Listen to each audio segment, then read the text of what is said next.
July 1, 2000 west Sussex, England. இந்த பொண்ணை யாரோ ஒரு நபர் வந்துட்டு கடத்திருக்காங்க. பிற்காலத்தில் இந்த கேஸ் வந்துட்டு பயங்கரமான ஒரு கேஸா மாறுது. இன்டர்நேஷனல் லெவல்ல நிறைய பேர் வந்துட்டு இந்த பொண்ணை பத்தி பேசினாங்க. இதுக்கு காரணம் யாரு, என்ன நடந்தது அப்படின்னு சொல்லி பல பேர் வந்துட்டு சர்ச் பண்ணிட்டு இருந்தாங்க. இந்த கேஸ்க்குள்ள எக்கச்சக்கமான இன்வெஸ்டிகேஷன்லாம் பண்ணியிருக்காங்க. இன்வெஸ்டிகேஷன் பண்ணி எப்படி அந்த குற்றவாளியை கண்டுபிடிச்சாங்க அப்படிங்கிறது தான் இன்னைக்கு நம்ம பார்க்க போறோம். இந்த பொண்ணுக்கு நடந்த இந்த நிலைமை வந்துட்டு பின்னாடி யாருக்குமே வந்துடக்கூடாது அப்படிங்கிறதுனால இந்த பொண்ணுடைய பேர்ல ஒரு லாவே கொண்டு வந்திருக்காங்க. அந்த லா குழந்தைங்க வச்சிருக்கக்கூடிய எல்லா பேரண்ட்ஸுக்குமே இப்போ வரைக்குமே யூஸ் ஆயிட்டு இருக்கு. இப்படிப்பட்ட ஒரு பயங்கரமான கேஸை பத்தி தான் இன்னைக்கு நம்ம பார்க்க போறோம்.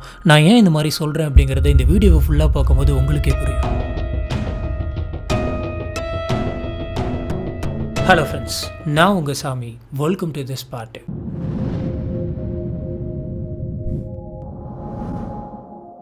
அக்டோபர் 13, 1991 சாரா பெயின் அப்படின்ற இந்த பொண்ணு வந்துட்டு பிறக்குது. இவங்க குடும்பத்துல இவங்க அப்பா அம்மா, அப்புறம் இவங்களுக்கு 2 அண்ணன் இருக்காங்க, ஒரு தங்கச்சி இருக்கு. மொதல் அண்ணனுடைய பேர் வந்துட்டு லீ, இவனுக்கு 13 வயசு ஆகுது. 2வது அண்ணனோட பேர் வந்துட்டு லூக், இவருக்கு 11 வயசு ஆகுது. 3வதா தான் இந்த பொண்ணு சாரா, இந்த பொண்ணுக்கு 8 வயசு ஆகுது. இதுக்கப்புறம் இந்த பொண்ணுக்கு ஒரு தங்கச்சி இருக்கு. அந்த தங்கச்சியோட பேர் வந்துட்டு ஷெவர்லெட், இவங்களுக்கு 5 வயசு ஆகுது. சொல்லப்போனா அந்த வீட்டுல இருக்கக்கூடிய 4 பசங்களுமே சின்ன பசங்க தான். அவங்க யாருக்குமே அவ்வளவு விவரம் தெரியாது. இதுல சாரா பெயினி அப்படின்ற அந்த பொண்ணு வந்துட்டு எப்படிப்பட்ட பொண்ணு அப்படின்னு பாத்தீங்கன்னா, அது ரொம்பவே சுறுசுறுப்பா இருக்குமா, நிறைய வேலையை இழுத்து போட்டு பண்ணுமா அந்த வயசுல. ஆனா அதே மாதிரி வெளியில் இருக்கவங்க கிட்ட அதிகமா பேசாதான், ரொம்பவே அமைதியா இருக்கக்கூடிய ஒரு பொண்ணு. அந்த சின்ன பொண்ணுக்கு அவங்களுடைய குடும்பம், அவங்களுடைய அண்ணனுங்க, தங்கச்சி, அப்புறம் ஸ்கூல், இதை விட்டா வேற எதுவுமே தெரியாதான். எல்லா நேரமும் இவங்க அவங்க அண்ணனுங்க கூட விளையாண்டுட்டு இருப்பாங்களாம், இல்லைன்னா தங்கச்சி கூட, அப்படி இல்லைன்னா ஸ்கூல்ல இருக்கக்கூடிய ஃப்ரெண்ட்ஸ் கூட விளையாடுவாங்க. ஸ்கூலு, வீடு, இதை விட்டா அவங்களுக்கு வெளி உலகம் அப்படின்னு சொல்லி வேற எதுவுமே தெரியாது. இப்படி இவங்களோட லைஃப் வந்துட்டு ரொம்ப சந்தோஷமா போயிட்டு இருந்தது. இப்படி இருக்கிறப்பதான் எல்லாருக்குமே ஒரே டைம்ல லீவ் வருது. இந்த லீவுக்காக இவங்க அப்பா மைக்கேல் வந்துட்டு எல்லாத்தையுமே கூட்டிட்டு வெளியில எங்கேயாச்சும் போகலாம், வெக்கேஷனை என்ஜாய் பண்ணலாம் அப்படின்னு சொல்லி யோசிக்கிறாரு. எங்க போகலாம் அப்படின்னு சொல்லி யோசிச்சுட்டு இருந்தப்ப அந்த குழந்தைங்களோட பாட்டி வீட்டுக்கே போகலாம் அப்படின்னு சொல்லி யோசிக்கிறாரு. அந்த பாட்டி வீடு வந்து பாத்தீங்கன்னா கடற்கரை ஓரமா ரொம்பவே அழகா இருக்குமா, சீனரி, விளையாடுறதுக்குமே நிறைய இடங்கள் இருக்குமா. இதனால குழந்தைங்களை நம்ம அங்க கூட்டு போனோம் அப்படின்னு சொன்னா அவங்க ரொம்பவே என்ஜாய் பண்ணுவாங்க அப்படின்னு சொல்லி முடிவு பண்ணி இந்த அப்பா அம்மா அந்த 4 குழந்தைகளும் கூட்டிக்கிட்டு அவங்களோட பாட்டி வீட்டுக்கு போறாங்க. ஜூன் 1 சாயந்தரத்துக்கு மேல எல்லாருமே டின்னர் சாப்பிட்டு முடிச்சிட்டு அங்க பக்கத்தில் இருக்கக்கூடிய கடற்கரை ஓரமா போயிட்டு வாக்கிங் போயிருக்காங்க. இதுக்கப்புறம் அந்த 4 குழந்தைகளும் அந்த வீட்டுக்கு வெளியில் இருக்கக்கூடிய தோட்டத்துல விளையாண்டுகிட்டு இருக்காங்க. இப்படி இவங்க விளையாண்டுட்டு இருந்த அந்த சமயம் 4 பேருமே பக்கத்தில் இருக்கக்கூடிய சோள தோட்டத்துக்கு போயிட்டு விளையாடலாம் அப்படின்னு சொல்லி பிளான் பண்றாங்க. இவங்க எல்லாத்தையுமே அவங்க மொத அண்ணன் தான் வந்துட்டு கூட்டிட்டு போறாரு. இவங்க அம்மா மொத அண்ணனான லீ கிட்ட என்ன சொல்லிருப்பாங்க அப்படின்னு பாத்தீங்கன்னா, உன்னுடைய தம்பி தங்கச்சிங்களை நீ தான் பாத்துக்கணும், நீ தான் பெரியவன், எங்க போனாலும் அவங்க கூட போகணும், அவங்க கையை பிடிச்சு கூட்டிட்டு போகணும் அப்படின்னு சொல்லி வச்சிருப்பாங்க. பொதுவாகவே வந்துட்டு நம்ம எல்லாத்தோட வீட்லயும் பிறந்த அந்த பசங்களை வந்துட்டு பின்னாடி இருக்கவங்கள நீ தான் பாத்துக்கணும், நீ தான் பத்திரமா பாத்துக்கணும் அப்படின்ற மாதிரி சொல்லி வைப்பாங்க. அதே மாதிரிதான் வந்து பாத்தீங்கன்னா லீயோடைய அம்மாவும் சொல்லியிருக்காங்க, இதனால நம்ம தான் கூட்டு போனோம் அப்படின்னு சொல்லி லீ தான் இந்த 3 பேருத்தையுமே சோள தோட்டத்துக்கு கூட்டு போயிருக்காரு. இப்படி இவங்க 4 பேருமே தோட்டத்துல விளையாண்டுட்டு இருந்த அதே நேரம் பாட்டியோட வீட்டுல இவங்களுடைய அம்மா அப்பா உட்காந்து பேசிக்கிட்டு இருந்தாங்க. ஒரு கட்டத்துக்கு மேல இவங்க அம்மாவுக்கு டைம் நிறைய ஆயிடுச்சு, இன்னும் அந்த பசங்க வெளியில விளையாண்டுட்டு இருக்காங்க,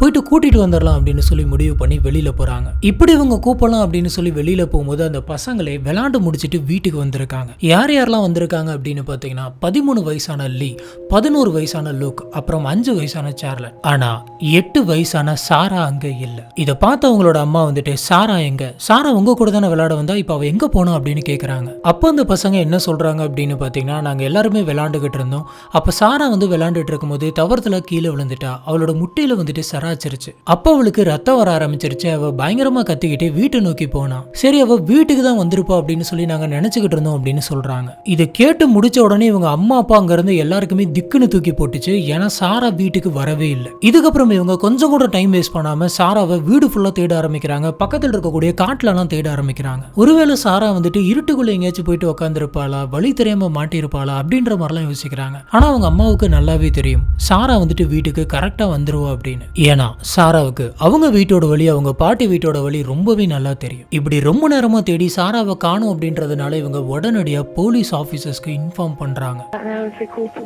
இந்த கால் வந்து அடுத்த கொஞ்ச நேரத்துல போலீஸ் ஆபீசர் அந்த இடத்துக்கு வராங்க. அந்த இடத்துல எதனாச்சும் எவிடன்ஸ் கிடைக்குமா அப்படின்னு சொல்லி கம்ப்ளீட்டா சர்ச் பண்ணி பாக்குறாங்க. ஆனா இவங்க தேடினதுல எந்த ஒரு எவிடன்ஸுமே கிடைக்கல. இதுக்கப்புறம் அங்க இருந்த எல்லாத்தையுமே விசாரிக்க ஆரம்பிக்கிறாங்க. சாராவை பத்தி, சாராவோட குடும்பத்தில் இருக்கிறவங்களை பத்தி, சுத்தி இருக்கவங்களை பத்தி அப்படின்னு எல்லாத்தையுமே. இப்படி போலீஸ் ஆபீசர் வந்துட்டு சுத்தி இருக்கவங்களை விசாரிச்சப்ப அவங்க என்ன சொன்னாங்க சொல்றாங்க அப்படின்னு பாத்தீங்கன்னா, இந்த ஏரியா வந்துட்டு ரொம்பவே அமைதியான ஒரு ஏரியா, ரொம்பவே சேஃபான ஒரு ஏரியா. இங்க அதிகமா டிராபிக் கூட ஆகாது. ஒவ்வொரு வீடுமே வந்துட்டு தள்ளி தள்ளி தான் இருக்கு. இருந்தாலும் ஒவ்வொரு வீட்லயும் யார் யார் இருக்காங்க அப்படின்னு சொல்லி எங்களுக்கு நல்லாவே தெரியும். இதனால இங்க எந்த ஒரு பிரச்சனையுமே இல்லை அப்படின்னு சொல்றாங்க. ஆனா அங்க இருக்கக்கூடிய ஒரு ரிப்போர்ட்டர் என்ன சொல்றாருன்னா, இங்க இருக்கக்கூடிய ஏரியாவில் எக்கச்சக்கமான வீடுங்க வந்துட்டு ரெண்டுக்கு விட்டுருக்காங்க. இது எல்லாமே வெளியூர்ல இருக்கிறவங்க தான் வந்து தங்குவாங்க. இங்க இருக்கக்கூடிய பகுதி வந்துட்டு கடற்கரை ஓரமா இருக்குது அப்படின்றதுனால அவங்களோட லீவை என்ஜாய் பண்றதுக்காக, வெக்கேஷன் என்ஜாய் பண்றதுக்காக நிறைய பேர் வந்து பாத்தீங்கன்னா இங்க ரெண்டுக்கு வீடு எடுத்து தங்குவாங்க. இப்படி பல பேர் வந்துட்டு தங்கிட்டு போவாங்க. அதை தவிர சந்தேகப்படுற மாதிரி எதுவுமே இங்க இல்லை அப்படின்னு சொல்றாங்க. ஒருவேளை சாரா வந்துட்டு எங்கேயாச்சும் போயிட்டு மறைஞ்சிருப்பாளா, இல்ல வேற எங்கேயாச்சும் ஊருக்கு போயிருப்பாளா அப்படின்ற மாதிரி யோசிக்கிறாங்க. இதனால சாரா தொலைஞ்சு போனா அந்த இடத்துல மட்டும் இல்லாம அந்த ரேடியேஷன்ல சுத்தி இருக்கக்கூடிய ஒரு 5 கிலோமீட்டர் 10 கிலோமீட்டருக்கு போயிட்டுலாம் தேட ஆரம்பிக்கிறாங்க. கடைசியா சாரா வந்துட்டு காணாம போனதா சொல்லப்படுற அந்த இடத்துல 2 ரோடு போகுது. ஒரு ரோடு அந்த ஊருக்குள்ளேயும், இன்னொரு ரோடு அந்த ஊருக்கு வெளியிலயும் போகுது. அங்க இருக்க ரிப்போர்ட்டர் வந்துட்டு சில குறிப்பிட்ட இடத்த சொல்லி இங்கெல்லாம் தேடி பாருங்க, எதனாச்சும் தடயம் கிடைக்கலாம் அப்படின்னு சொல்றாரு. போலீஸ் ஆபீசர்ஸ் எல்லா இடத்தையுமே தேடி பாக்குறாங்க. ஆனா அவங்களுக்கு எந்த ஒரு எவிடன்ஸும் கிடைக்கல. இப்படி இந்த கேஸ் வந்துட்டு எந்த பக்கமும் நகராம இருந்த இந்த சமயத்துல தான் சாராவுடைய அண்ணன் கிட்ட இருந்து ஒரு க்ளூ ஒண்ணு கிடைக்குது. கடைசியா சாராவுடைய அண்ணன் தான் சாராவை பார்த்திருக்கான் அப்படிங்கறதுனால வீட்டுல இருக்கப்பெல்லாம் சாராவுடைய அம்மா அவங்க பையனான லீய பார்த்து, கடைசியா நீ தங்கச்சி எங்க பார்த்த, கடைசியா தங்கச்சி எந்த பக்கம் ஓடி போனா, நீ நல்லா பாத்தியா, உனக்கு எதுவும் தெரியுமா அப்படின்னு சொல்லி கேட்டுக்கிட்டே இருந்திருக்காங்க. இந்த சமயத்துல தான் லீ ஒரு உண்மையை ஞாபகப்படுத்தி சொல்லியிருக்கான். அது என்ன அப்படின்னு பாத்தீங்கன்னா, கரெக்டா அன்னைக்கு என்ன இருக்குன்னா, சாரா வந்துட்டு கீழே விழுந்து அவங்களோட முட்டியில சராச்சிருது. அவங்களுக்கு ரத்தமும் வர ஆரம்பிக்குது. இதனால அவங்க கத்திக்கிட்டே சோளக்காட்டை விட்டு நவுந்து போயிருக்காங்க. இப்படி சாரா ஓடினப்ப இவங்கெல்லாம் சின்ன பசங்க தான் அப்படிங்கறதுனால ரொம்பவே மும்மரமா விளையாண்டுட்டு இருந்தாங்க. அப்ப லீக்கு மட்டும் ஒரு விஷயம் டக்குன்னு ஸ்ட்ரைக் ஆயிருக்கு. தங்கச்சி வந்துட்டு தனியா போது, நம்ம கூட போகணும், தங்கச்சியை பார்த்துக்கணும் அப்படின்னு சொல்லி நம்ம அம்மா சொல்லியிருக்காங்க அப்படின்றதுனால அடுத்த கொஞ்சம் செகண்ட்லேயே தங்கச்சி ஓடின திசையை பார்த்து இவரும் பின்னாடியே ஓடி இருக்காரு. இப்படி இவர் அந்த டைரக்ஷன்ல தோட்டத்தை நோக்கி ஓடிட்டே இருக்கும்போது திடீர்னு சாராவை காணோம். சாரா எங்க போனா, இந்த பக்கமா தானே ஓடிக்கிட்டு இருந்தா அப்படின்னு சொல்லி அவங்க அண்ணன் பார்த்திருக்கான். இப்படி இவங்க அண்ணன் பார்த்துக்கிட்டு இருந்த அந்த சமயத்துல ஒரு வெள்ளை கலர் வேன் ஒண்ணு இந்த பக்கத்துல இருந்து இந்த பக்கமா போயிருக்கு. அந்த ஒயிட் கலர் வேன்குள்ள இருந்து இந்த பையன் ஒரு நபரை பார்த்திருக்கான். அந்த நபர் பார்க்கறதுக்கு கொஞ்சம் வித்தியாசமா இருந்திருக்காரு. ஒழுங்கா குளிக்காத மாதிரி, முகத்தை கூட கழுவாம, முடியெல்லாம் வந்துட்டு ஒரு மாதிரி ரொம்பவே மோசமா வச்சுட்டு கொஞ்சம் வித்தியாசமா இருந்தாரு அப்படின்னு சொல்லி இந்த பையன் சொல்றான். அது மட்டும் கிடையாது, அந்த நபர் அந்த ஒயிட் கலர் வேன்ல கிராஸ் ஆகும்போது இந்த பையனை பார்த்து இப்படி சிரிச்சுக்கிட்டே டாட்டா காமிச்சிட்டு போயிருக்கான். அது சாதாரணமா சிரிக்க கிடையாது, நல்ல பல்லு ஃபுல்லா தெரியற மாதிரி ஈ அப்படின்னு சொல்லி சிரிச்சுக்கிட்டே இப்படி டாட்டா காமிச்சிட்டு போயிருக்கான். அந்த நபருடைய பல்லு வந்துட்டு ஃபுல்லா மஞ்சள் கலர்ல இருந்துச்சு அப்படிங்கறத கூட இந்த பையன் ரீகால் பண்ணி சொல்லியிருக்கான். உடனே போலீஸ் ஆபீசர் இந்த மாதிரியான வெள்ளை கலர் வேன் அந்த ஏரியாவில் யார் யார் வச்சிருக்காங்க அப்படின்னு சொல்லி எல்லாத்தையுமே பிடிச்சி விசாரிக்க ஆரம்பிக்கிறாங்க. ஆனா போலீஸ் ஆபீசர்ஸ்க்கு சந்தேகப்படுற மாதிரியான யாருமே வந்துட்டு கிடைக்கல. இப்போ போலீஸ் ஆபீசர்ஸ் என்ன பண்றாங்க அப்படின்னு பாத்தீங்கன்னா, அதாவது இந்த பொண்ணு காணாம போன அதுக்கு அடுத்த நாள் இந்த மாதிரி அந்த ஏரியாவில், அந்த ஏரியாவை சுத்தி இருக்கக்கூடிய இடங்கள்ல குழந்தை இதுக்கு முன்னாடி யாராச்சும் கடத்திருக்காங்களா, இந்த மாதிரியான கேஸ்ல மாட்டினவங்களை எல்லாம் பிடிச்சி ஒரு லிஸ்ட் எடுத்து அவங்களை கம்ப்ளீட்டா போயிட்டு விசாரிக்க ஆரம்பிக்கிறாங்க. இப்படி விசாரிச்சதுல அடுத்த 48 மணி நேரத்துல இவங்களுக்கு 2 பேருக்கு மேல சந்தேகம் வந்திருக்கு. இவங்க தான் இந்த விஷயத்த பண்ணிருக்கணும் அப்படின்னு சொல்லி விசாரிக்கும் போது இவங்க 2 பேருக்கும் இந்த கேஸ்க்கும் எந்த விதமான சம்பந்தமும் இல்லை அப்படின்னு சொல்லி தெரியுது. இதனால போலீஸ் ஆபீசர்ஸ் அவங்க 2 பேருமே ரிலீஸ் பண்ணி விட்டுறாங்க. சாராவை போலீஸ் ஆபீசர்ஸ் ஒரு பக்கம் தேடிட்டு இருக்க, இன்னொரு பக்கம் அவங்களுடைய அப்பா அம்மாவும் ஒரு இடம் விடாம தேடிட்டு இருந்தாங்க. இப்போ இவங்க என்ன பண்றாங்க அப்படின்னு பாத்தீங்கன்னா, இவங்க எல்லாருமே ஃபேமிலியா சேர்ந்து ஒரு பிரஸ் மீட் ஒன்று வைக்கிறாங்க. இந்த மீட்டிங்ல இவங்க சாராவை பத்தி, அவங்க கடைசியா போட்டிருந்த ட்ரெஸ்ஸை பத்தி, அவங்க எப்படி இருப்பாங்க அப்படின்ற எல்லா டீட்டெயிலுமே சொல்லியிருக்காங்க. இந்த மீட்டிங்ல சாரா வந்துட்டு ஒரு டெடி பியர் வச்சிருப்பா. அந்த டெடி பியர் கூட தான் அவ எப்பயுமே இருப்பா. அந்த டெடி பியர் கூட அவ இன்னும் பேரே வைக்கல. சாரா வந்ததுக்கு அப்புறம் தான் இந்த டெடி பியருக்கு பேர் வைக்கணும் அப்படின்ற மாதிரிலாம் சொல்லி இருந்திருக்காங்க. கூடவே சாரா உனக்காக நாங்கள் ஒரு சர்ப்ரைஸ் வச்சிருக்கோம், நீ சீக்கிரமா வந்துரு, நீ வந்ததுக்கு அப்புறம் அந்த சர்ப்ரைஸ் என்ன அப்படின்னு சொல்லி நாங்க சொல்றோம் அப்படின்லாம் சொல்லியிருக்காங்க. Would like you to introduce you to Sarah's Teddy. He doesn't have a name yet. Sarah will name him when she comes home. அந்த ப்ரெஸ் மீட்டை பார்த்துட்டு இருந்த எல்லாத்துக்குமே ரொம்பவே கஷ்டமாக இருந்திருக்கு. சாரா உனக்காக நாங்கள் வீட்டில் இருக்க எல்லாருமே வெயிட் பண்ணிட்டு இருக்கோம், உன்னை ரொம்ப மிஸ் பண்ணுறோம் அப்படின்னு சொல்லியிருக்காங்க. அவங்களுடைய அண்ணனுங்களாம் வந்துட்டு சாராவுக்காக ஒரு லெட்டர் எழுதியிருக்காங்க. அந்த லெட்டரை அவங்க படித்து காட்டியிருக்காங்க. சாரா, நீ இல்லாத வாழ்க்கை எங்களால் நினச்சி கூட பார்க்க முடியாது, எங்களுக்கு ரொம்ப கஷ்டமாக இருக்குது, நீ எதுக்கும் கவலைப்படாத, சீக்கிரமாக நாங்கள் உங்களை கண்டுபிடிச்சிருவோம் அப்படின்ற மாதிரி அவங்களுக்கு தோன்றது எல்லாத்தையுமே சொல்லியிருக்காங்க. Sarah, if you're watching, please come home. Family's not the same without you. It's just a massive gap in between everybody.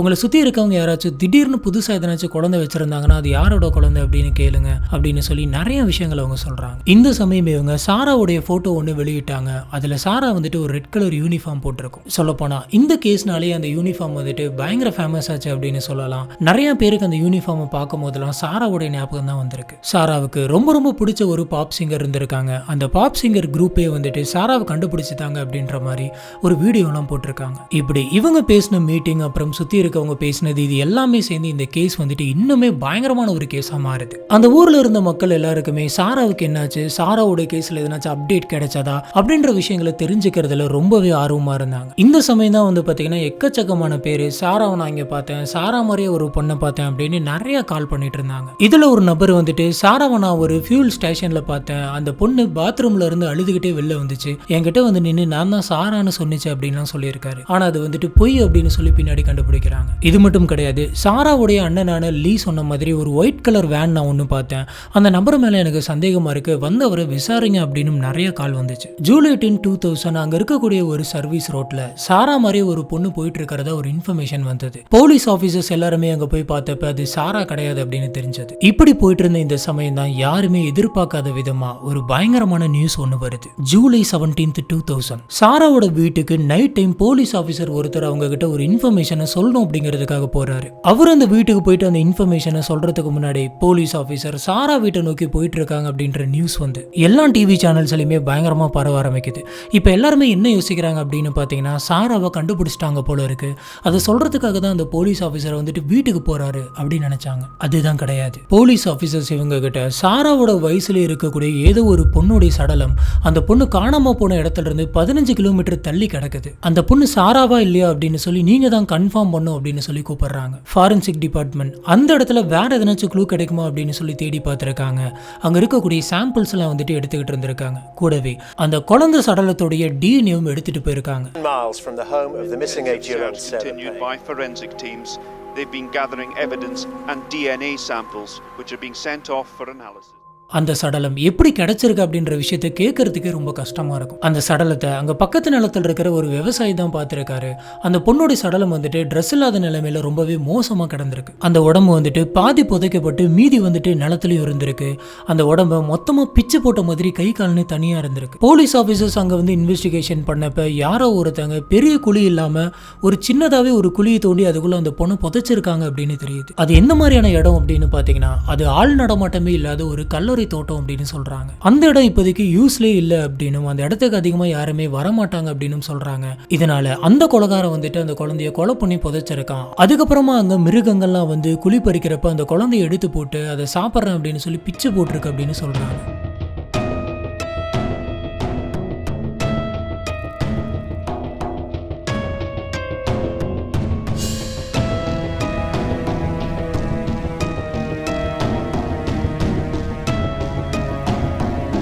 இந்த விஷயங்களெல்லாம் கேட்டு சாராவோட ஃபேமிலி வந்துட்டு ரொம்பவே பயந்து போறாங்க. இந்த சம்பவம் நடந்த அடுத்த 3 நாள் கழிச்சு போலீஸ் ஆபீசர்ஸ் வந்துட்டு இவங்க ஃபேமிலி கிட்ட ஒரு விஷயத்த சொல்றாங்க. ஆனா இந்த 3 நாளும் அது சாராவா இருந்துடக்கூடாது அப்படின்னு சொல்லி அவங்க வீட்டுல இருக்கிறவங்க அத்தனை பேருமே வேண்டிக்கிட்டாங்க. ஆனா போலீஸ் ஆபீசர் மனசை தடப்படுத்திக்காங்க, அது சாராவுடைய சடலம் தான் அப்படின்னு சொல்றாரு. இது வரைக்கும் சாராவோட கேஸ் வந்து பாத்தீங்கன்னா மிஸ்ஸிங் பர்சன் கேஸா இருந்தது, இது ஒரு கொலை கேஸா மாறுது. ஏன்னா சாராவுடைய உடம்பு வந்துட்டு புதைக்கப்பட்டிருக்கு அப்படின்னு சொல்லும் போது கண்டிப்பா எவனோ ஒருத்தன் கொலை பண்ணி தான் புதைச்சிருக்கணும் அப்படின்ற முடிவுக்கு வராங்க. இதனால இந்த கேஸ் வந்து பாத்தீங்கன்னா 100% கொலை தான் அப்படின்னு சொல்லி கன்ஃபார்ம் ஆகுது. சாராவுடைய சடலத்தை செக் பண்ண டாக்டர்ஸ் என்ன சொல்றாங்கன்னா சாரா இறக்குறதுக்கு முன்னாடி அந்த பொண்ணை ரொம்பவே மோசமா சித்திரவதைப்படுத்தி இருக்கணும். சாராவோட தலையில் இருக்கிற முடியெல்லாம் கூட வந்து கொஞ்சம் யாரோ ஒருத்தங்க உயிரோட இருக்கும் போது பிச்சை மாதிரி தான் இருந்திருக்கு. இதை வச்சு பாக்குறப்ப சாரா கடைசி நிமிஷம் அந்த கொலைகாரன் இருந்து தப்பிக்கணும் அப்படிங்கிறதுக்காக அவங்க கூட போராடி இருக்கணும். அந்த சமயம் அந்த கொலைகாரன் வந்துட்டு முடியை பிடிச்சி இழுத்து இருக்கணும் அப்படின்ற மாதிரி சொல்றாங்க. இதுக்கப்புறம் இவன் அந்த பொண்ணு கிட்ட தப்பா நடந்துகிட்டு அந்த பொண்ணோட தலையிலலாம் அடிச்சு அதுக்கப்புறம் கொண்டு போய் சாகடிச்சு புதைச்சிருக்கான். அப்பதான் அங்க இருக்கக்கூடிய மிருகங்கள் வந்துட்டு அந்த சடலத்தை தோண்டி எடுத்திருக்கு. இதுக்கப்புறம் கிரைம் வாட்ச் அப்படின்னு சொல்லி ஒரு டிவி ஷோ ஒன்னு கண்டக்ட் பண்றாங்க.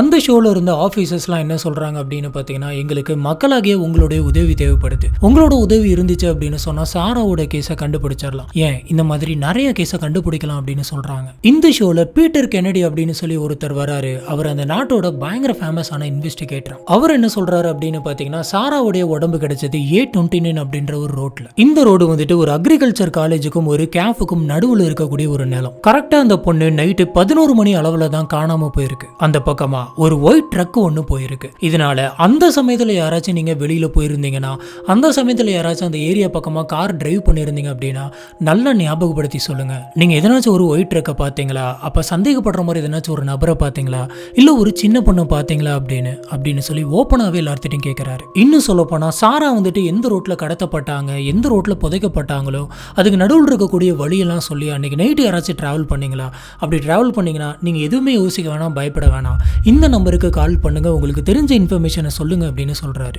இப்படி போயிட்டு இருந்த இந்த சமயத்துல தான் போலீஸ் ஆஃபீஸர்ஸ் 41 வயசான ராய் ஒயிட்னிங் அப்படின்ற ஒரு நபரை அரெஸ்ட் பண்றாங்க. ஏன்னா இந்த நபர் மேல போலீஸ் ஆஃபீஸர்ஸ்க்கு ஒரு சந்தேகம் இருந்தது. ஏற்கனவே இவன் 1995ல ஒரு சின்ன பொண்ணுகிட்ட தப்பா நடந்துக்கிட்டு இதுக்காக அரெஸ்ட் ஆகி 4 வருஷம் ஜெயில இருந்தான். இது மட்டும் இல்லாம சைக்காட்டிஸ்ட் அவன் ஜெயில இருந்து வெளியில போற அந்த சமயத்துல இவனை வெளியில விடக்கூடாது, இவனை வெளியில விட்டீங்க அப்படின்னு சொன்னா மறுபடியும் இவன் இன்னொரு கொலையை பண்ணுவான் அப்படின்னு சொல்லி தான் அமைச்சாங்க. ஆனா அதுக்கப்புறமும் அவன் ஏதோ ஒரு காரணத்தினால வெளில வந்திருக்கான். இவன் இந்த ஒரு கேஸ் மட்டும் கிடையாது, இந்த மாதிரி எக்கச்சக்கமான கேஸ்ல இவன் தப்பு பண்ணி ஜெயிலுக்கு நிறைய தடவை போயிட்டு வந்திருக்கான். இதனால போலீஸ் ஆபீசர்ஸ் வந்துட்டு இவனை தான் மெயின் சஸ்பெக்டாவே வச்சிருக்காங்க. ஏன்னா இவன் ஒரு பிளாட்ல தங்கி இருந்திருக்கான். அந்த பிளாட்டுக்கு கொஞ்சம் பக்கத்துல தான் வந்து பாத்தீங்கன்னா சாராவுடைய உடம்பு வந்துட்டு கிடைச்சிருக்கு. இந்த நபரை போலீஸ் ஆபீசர் விசாரிக்கிறது இது ஃபர்ஸ்ட் டைம் கிடையாது. சொல்லப்போனா சாரா காணாம போன அதுக்கு அடுத்த நாளே போயிட்டு இவனோட வீட்டுல விசாரிச்சிருக்காங்க. இவங்க ஒரு மதியான வேலை போயிருக்காங்க. அப்ப இவன் வீட்டுல இல்ல, இருந்தாலும் சாயந்தரம் வீட்டுக்கு வந்ததுக்கு அப்புறமா அப்ப வச்சு விசாரிச்சிருக்காங்க. இப்ப சாரான்னு ஒரு பொண்ணு வந்துட்டு காணாம போயிருக்கு. அந்த பொண்ணை பத்தி உனக்கு எதுவும் தெரியுமா அப்படின்னு கேட்டிருக்காங்க.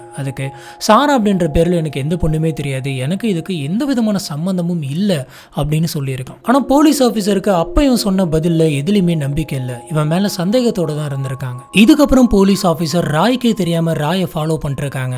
இப்பதான் போலீஸ் ஆபீசருக்கு ஒரு ஷாக்கிங்கான விஷயம் தெரிய வந்தது. அது என்ன அப்படின்னு பாத்தீங்கன்னா, இவங்க அவனுக்கே தெரியாம பார்த்துட்டு இருந்த அந்த சமயத்துல அவன் ஒரு ஒயிட் கலர் வேன்ல அவனோட வீட்டுக்கு வந்திருக்கான். உடனடியாக போலீஸ் ஆபீசர் கொஞ்ச நேரம் கூட டைம் வேஸ்ட் பண்ணாம அந்த ஒயிட் கலர் வேனை நிப்பாட்டி ராயை கீழே இறங்க சொல்லிட்டு அந்த வேன்குள்ள போயிட்டு சர்ச் பண்ண ஆரம்பிக்கிறாங்க. அந்த வேன் வந்துட்டு பழைய வேன்லாம் கிடையாது, கரெக்டா சாரா இறந்து போறதுக்கு ஒரு 2 வாரத்துக்கு முன்னாடி தான் அந்த வேனை அவன் வாங்கியிருக்கான். அந்த வேன்குள்ள குழந்தைங்க யூஸ் பண்ணக்கூடிய பெட்ஷீட் இருந்திருக்கு, குழந்தைங்க விளையாடக்கூடிய டாய்ஸ் இருந்திருக்கு. அந்த வேன் ஃபுல்லா பிளேவுட்டால கவர் பண்ணப்பட்டிருக்கு. இதனால போலீஸ் ஆபீசர்ஸ் என்ன யோசிக்கிறாங்க அப்படின்னு பாத்தீங்கன்னா, அங்க எதனாச்சும் தடயம் இருந்தாலும் இவன் ஈஸியா அதை கிளீன் பண்ணிட முடியும், இல்ல அப்படின்னா அந்த பிளேவுட்டை கம்ப்ளீட்டா சேஞ்ச் கூட பண்ணி இருந்திருக்கலாம் அப்படின்னு யோசிக்கிறாங்க. அது மட்டும் இல்லாம அந்த வேன்குள்ள ஒரு பெட்ரோல் பங்கோடைய பெட்ரோல் ரிசிப்ட் இருந்திருக்கு. அந்த பெட்ரோல் பங்க் கரெக்டா சாரா காணாம போனதுக்கு 3 கிலோமீட்டர் டிஸ்டன்ஸ்ல தான் இருக்கு. அதுவும் கரெக்டா அவன் சாரா காணாம போன அன்னைக்கு தான் பெட்ரோல் அடிச்சிருக்கான். ஆனா போலீஸ் ஆபீசர்ஸ்க்கு என்னதான் இவன் மேல இந்த மாதிரியான சந்தேகங்கள் இருந்தாலும் அது எல்லாத்தையுமே கரெக்டா கனெக்ட் பண்ண முடியல அப்படின்றதுனால, இவனை கனெக்ட் பண்ற மாதிரி ப்ராப்பரான எவிடன்ஸ் இல்ல அப்படிங்கறதுனால வேற எதுவுமே பண்ண முடியாம விட்டுறாங்க. இப்படி இருக்கிறப்பதான்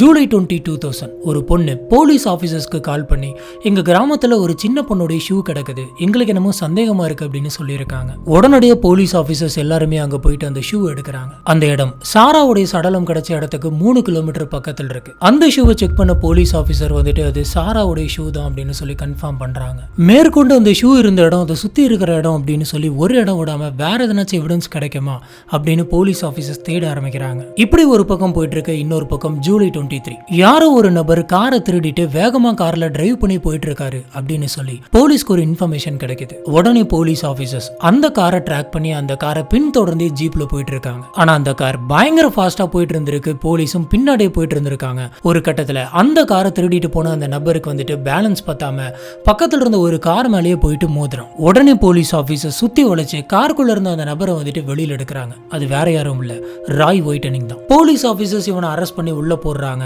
ஒரு காரை திருடிட்டு போனதுக்காகவும் பயங்கர ஃபாஸ்டா ஓட்டினதுக்காகவும் இவனுக்கு 22 மாசம் ஜெயில் தண்டனை கிடைக்குது. போலீஸ் ஆபீசர்ஸ் இந்த டைமும் வந்து பாத்தீங்கன்னா சும்மா இல்ல, சாராவை பத்தி விசாரிச்சிருக்காங்க. அப்பயும் என்கிட்ட எதுவும் கேட்காதீங்க, எனக்கு எதுவும் தெரியாது அப்படின்னு சொல்லியிருக்கான். இதுக்கப்புறம் சாராவை நல்ல விதமா அடக்கம் பண்றாங்க. இந்த அஞ்சலி செலுத்துறதுக்காக எக்கச்சக்கமான பேர் அந்த இடத்துக்கு வந்திருந்தாங்க. இப்போ ஒரு சின்ன ரீகால் பண்றேன். சாரா காணாம போனது ஜூலை 1, சாராவுடைய சடலம் கிடைச்சது ஜூலை 17, அந்த ஷூ கிடைச்சது ஜூலை 20. இதுக்கப்புறம் போலீஸ் ஆபீசர்ஸ் வந்துட்டு ராயை மெயின் சஸ்பெக்டா வச்சு விசாரிக்க ஆரம்பிக்கிறாங்க.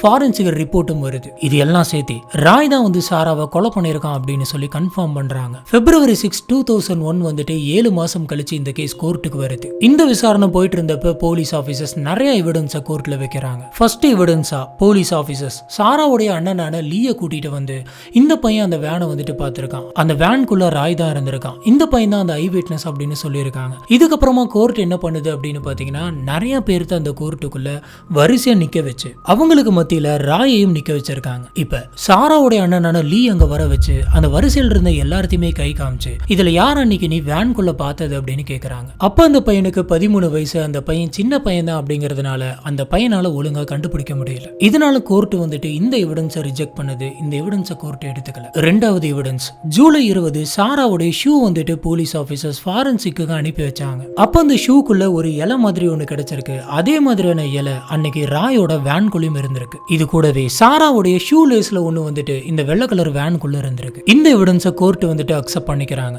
மூணாவது எவிடன்ஸ் ராயோட வேன்குள்ள ஒரு டி-ஷர்ட் இருந்திருக்கு. அந்த டி-ஷர்ட்ல சில ஹேர் சாம்பிள்ஸ் எல்லாம் கிடைச்சிருக்கு. இந்த முடிகள்ல எல்லா முடியுமே ராயோட தான் இருந்திருக்கு. அதுல 1-2 முடி மட்டும் கொஞ்சம் வித்தியாசமான டிஎன்ஏவா இருந்திருக்கு. அது வேற யாரோடதும் இல்ல, அந்த சின்ன பொண்ணு சாராவுடைய முடி. இந்த ஹேர் சாம்பிள டிஎன்ஏ டெஸ்ட் மூலமா கன்ஃபார்ம் பண்ணிருக்காங்க. இந்த ஆதாரத்தை கோர்ட் வந்துட்டு எடுத்துக்குது. நாலாவது எவிடன்ஸ் சாரா காணாம போன அந்த சமயத்துல 2 கார் டிரைவர் வந்துட்டு இந்த மாதிரியான ஒரு ஒயிட் வேன் போறத பார்த்தேன் அப்படின்னு சொல்லியிருக்காங்க. அந்த வேன் வந்துட்டு இவரோட வேன் தான் அப்படின்னு சொல்லி கன்ஃபார்மும் பண்ணியிருக்காங்க. இந்த எல்லா எவிடன்ஸும் வச்சு இவன் தான் அந்த கொலைகாரன் அப்படின்னு சொல்லி போலீஸ் கன்ஃபார்ம் பண்ணுது. ஏன்னா சாராவா யாரு சாரா யாருன்னு எனக்கு தெரியாது அப்படின்னு சொல்லியிருக்கான். சாரா யாருன்னே சொல்லி இவனுக்கு தெரியாது. ஆனா இவனோட வேனுக்குள்ள சாராவுடைய முடி இருக்கு. டிசம்பர் 12, 2011 ராய்க்கு ஆயுசு முழுக்க அவன் ஜெயில தான் இருக்கணும் அப்படின்னு சொல்லி தண்டனை தராங்க. இதுக்கப்புறம் சில பொலிட்டிக்கல் இஷ்யூனால ஹியூமன் ரைட்ஸ் கமிஷனால இந்த கேஸ் வந்துட்டு மறுபடியும் கோர்ட்டுக்கு வருது. கடைசி வரைக்கும் ஜெயில் தண்டனை அப்படின்னு சொல்லி இருந்ததை கொஞ்சம் மாத்தி 50 வருஷம் ஜெயில் தண்டனையா மாத்துறாங்க. இதுபடி ராய் வந்துட்டு 2051 வரைக்குமே ஜெயில தான் இருந்திருக்கணும். ஆனா எதுக்காக இந்த தண்டனையை குறைச்சிங்க அப்படின்னு சொல்லி வெளியில நிறைய பேர் கொஸ்டின் ரைஸ் பண்ணாங்க. இப்படி இது போயிட்டு இருக்கப்ப ஜூன் 2004 வந்துட்டு ராயோட லாயர் வந்து இந்த 50 வருஷம் ஜெயில் தண்டனை அப்படிங்கிறது ரொம்ப அதிகம், இன்னும் கொஞ்சம் குறைச்சுதாங்க அப்படின்னு சொல்லி கேஸ் போடுறாரு. எப்படி நீங்க அந்த மாதிரி பண்ணுவீங்க, அந்த மாதிரிலாம் தண்டனையை குறைக்க கூடாது அப்படின்னு சொல்லி எக்கச்சக்கமான பேர் வெளியில சோசியல் மீடியால போஸ்ட் பண்ணிட்டு இருந்தாங்க. இப்படி இது போயிட்டு இருக்க 5 வருஷம் கழிச்சு ஜூன் 9, 2010 அன்னைக்கு கோர்ட்ல ராயோடைய 50 வருஷம் ஜெயில் தண்டனையை குறைச்சு 40 வருஷமா மாத்துறாங்க. அதாவது ராய் 2041 ரிலீஸ் ஆகும். அப்படி ரிலீஸ் ஆகிறப்ப அவனோட வயசு வந்துட்டு 82 இருக்கும். வெளியில எத்தனையோ எதிர்ப்பு இருந்தாலும் கோர்ட்டை மீறி வேற எதுவுமே பேச முடியாது அப்படிங்கறதுனால எல்லாருமே அப்படியே அமைதியாயிட்டாங்க. இதுக்கிடையில சாராவுடைய குடும்பம் வந்துட்டு சாரா இல்லாம ரொம்பவே கஷ்டப்பட்டுச்சு. அதுல முக்கியமா அவங்களோட அப்பா மைக்கேல். அவரு சாரா இல்லையே அப்படின்ற விஷயத்த நினைச்சு தினம் அழுதுகிட்டே இருந்திருக்காரு. அவருக்குள்ள ஒரு குற்ற உணர்வு இருந்துகிட்டே இருக்கு.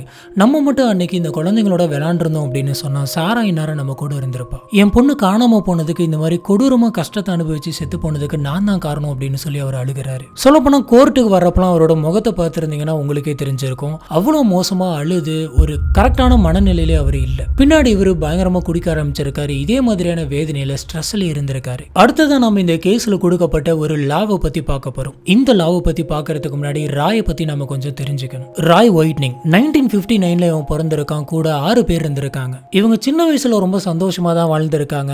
ஆனா இவங்கள ஒரு 3 பசங்க வந்துட்டு ஏதோ ஒரு காரணத்தினால ஏதோ ஒரு நோயினால பாதிக்கப்பட்டு இறந்து போறாங்க. இதனால ராய் வந்துட்டு ரொம்பவே மனசோடைஞ்சு போயிட்டு அடுத்து என்ன பண்றதுன்னு தெரியாம அவரோட வாழ்க்கையை ஓட்டிட்டு இருக்காரு. இந்த சமயம் தான் அவருக்கு ரேசிங் பண்றது மேல ஒரு இன்ட்ரெஸ்ட் வருது. இதுக்காக அவரு 6 தடவை ரேசிங்ல போயிட்டு கலந்துட்டு இருந்திருக்காரு. ஆனா 6 தடவையுமே பயங்கர மோசமா தோத்து போயிருக்காரு. இதுக்கப்புறம் ஜூன் 1986 இவர் ஒரு பொண்ணை மேரேஜ் பண்ணியிருக்காரு. இவங்களுக்கு ஒரு குழந்தையும் பிறக்குது. ஆனா இவங்களுக்குள்ள நடந்த சண்டை காரணத்தினால அந்த பொண்ணு வந்துட்டு இவரை விட்டுட்டு போயிருது, டைவர்ஸ் ஆயிருது. மறுபடியும் இவர் ஒரு கல்யாணம் பண்றாரு. ஆனா அதுவும் டைவர்ஸ்ல முடியுது. அதுக்கப்புறமும் ஒரு கல்யாணம் பண்றாரு. 2 குழந்தைங்க இவங்களுக்கு பிறக்குது. ஆனா அதுக்கப்புறம் அவங்க விட்டுட்டு போயிடுறாங்க. இவங்களுக்கு டைவர்ஸ் ஆயிடுது. இப்படி இவர் நிறைய டிப்ரெஷனை பார்த்ததுனால அவர் மென்டலியும் பிசிக்கலாவும் ஸ்டேபிளாவே இல்லை அப்படின்னு சொல்லி இவர் ஜெயில இருந்தப்ப சைக்காட்ரிக்கே சொல்லியிருக்காங்க. மார்ச் 4, 1995 ஒரு சின்ன பொண்ணுகிட்ட தப்பா நடந்திருக்கான் அப்படின்னு சொல்லி இவனை பிடிச்சி ஜெயில போட்டிருக்காங்க. ரிலீஸ் ஆயிருக்கான். மறுபடியும் மார்ச் 23, 1995 இன்னொரு பொண்ணுகிட்ட தப்பா நடந்திருக்கான். இதனால மறுபடியும் ஜெயில போட்டிருக்காங்க. இந்த தடவை 4 வருஷம் இவன் ஜெயில இருந்திருக்கான். இப்படி இவன் வெளியில வரும்போது இவனை வெளியில விடக்கூடாது, வெளியில விட்டோம் அப்படின்னு சொன்னா இன்னொரு பொண்ணுகிட்டையும் தப்பா நடந்துப்பான், அந்த பொண்ணை கொலையும் பண்ணுவான் அப்படின்னு சொல்லி அங்க இருந்த சைக்காட்ரிஸ்ட் வந்துட்டு வார்ன் பண்ணி அமைச்சிருக்காரு. இதுக்கப்புறம் ஒரு முறை 2 முறை கிடையாது, பல முறை இவன் ஜெயிலுக்கு போயிட்டு வந்திருக்கான். இந்த டீடைல்ஸ்லாம் நான் ஏன் சொல்றேன் அப்படின்னு பாத்தீங்கன்னா ராய் ஒயிட்டனிங் தான் வந்துட்டு இந்த கேஸ்ல கொலை பண்ணிருக்கான். அவன் தான் மெயின் சஸ்பெக்ட் அப்படின்னு சொல்லி எப்படி நீங்க ஸ்டார்டிங்ல டிசைட் பண்ணீங்க அப்படின்னு போலீஸ் கிட்ட கேக்குறாங்க. இந்த மாதிரி தப்பு பண்றவங்கலாம் வந்துட்டு என்னென்ன மாதிரியான தப்பு பண்றாங்க, அவங்க எதுக்காக தப்பு பண்றாங்க அப்படின்ற மாதிரி அந்த சமயத்துல பிரிட்டிஷ் வந்துட்டு ஒரு ரெஜிஸ்டர் ஒன்று மெயின்டைன் பண்ணிக்கிட்டு இருந்தது. சொல்லப்போனா சாரா காணாம போயிட்டாங்க அப்படின்ற விஷயம் தெரிஞ்ச உடனே அதுக்கு அடுத்த நாளே ஒருவேளை சாராவை யாராச்சும் கடத்தி இருக்கலாம், கடத்தி இந்த மாதிரி அவங்க கிட்ட தவறா நடந்துகிட்டு கொலை பண்ண கூட ட்ரை பண்ணலாம், நம்ம எதுக்கு முன்னெச்சரிக்கையா இருக்கணும் அப்படின்னு சொல்லி போலீஸ் ஆஃபீஸர்ஸ் நெக்ஸ்ட் டேவே அந்த லிஸ்ட்டை எடுத்து அதிகமா இந்த மாதிரியான மாதிரியான குற்றங்கள் பண்ணது யார் அப்படின்னு சொல்லி அந்த லிஸ்ட்டை பார்க்குறாங்க. அதில் டாப் மோஸ்ட் குற்றவாளியா இந்த ராய் தான் இருந்திருக்கான். அதனால தான் நம்ம ஆரம்பத்திலே பார்த்த மாதிரி அதுக்கு அடுத்த நாளே அவனோட வீட்டுக்கு போயிருப்பாங்க, அவன்கிட்ட விசாரிச்சிருப்பாங்க. இதை வச்சு சாராவுடைய அம்மாவுக்கு என்ன தோணுது அப்படின்னு பார்த்தீங்கன்னா,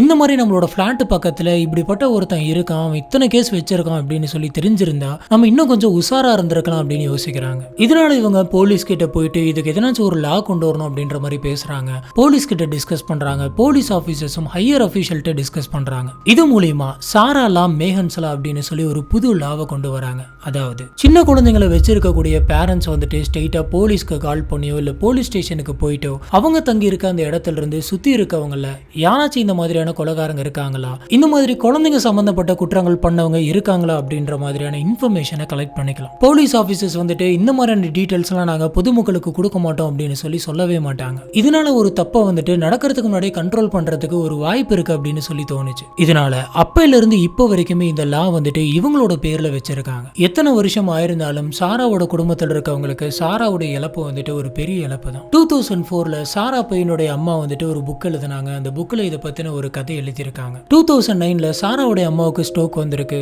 இவங்களுக்கு 2 பிரெயின் ஆபரேஷன் பண்ணியிருக்காங்க.